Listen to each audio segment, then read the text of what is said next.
on a la fonction f de x égale 1 sur 3 moins x au carré. Alors, on voudrait montrer que cette fonction tend vers plus infini lorsque x tend vers 3. Bien, qu'est-ce qu'on va faire?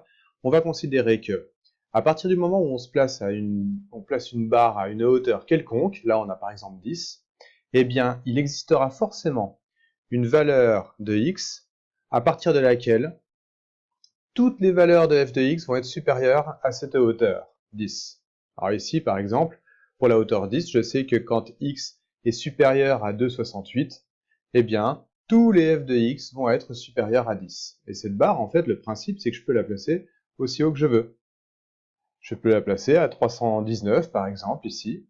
Et il suffit que je monte suffisamment haut, que je me rapproche suffisamment de 3.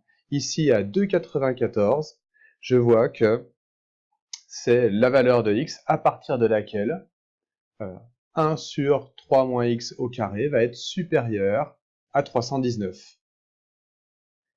L'idée, c'est bien sûr d'aller placer la barre aussi haut qu'on veut, et même d'arriver, en fonction de la valeur de a, quelconque, de trouver la valeur de x à partir de laquelle toutes les valeurs de f de x vont se trouver au-dessus.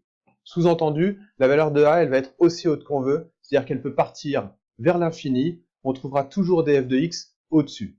Et c'est ça que signifie que la limite de f de x lorsque x tend vers 3 vaut plus l'infini.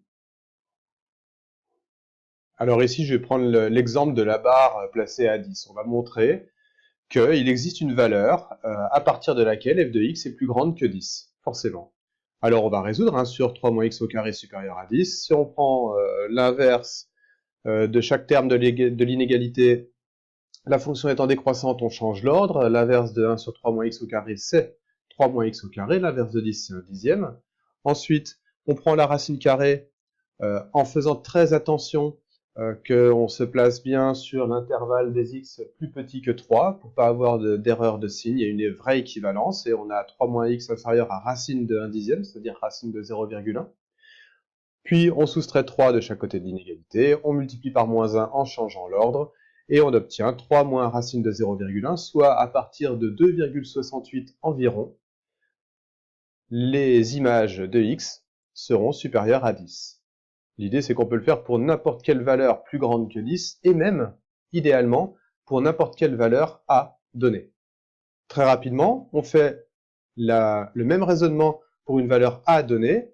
On résout et on voit que f de x est supérieur à a dès que x dépasse la valeur 3 moins racine de 1 sur a, c'est-à-dire pour a égale 10 000 par exemple, eh bien on peut trouver x qui est égal à 3 moins racine de 1 sur 10 000, c'est-à-dire 2,99. Eh bien à partir de 2,99, tous les f de x vont être supérieurs à 10 000. Plus on se rapproche de 3, plus les f de x vont dépasser toutes les barres voulues.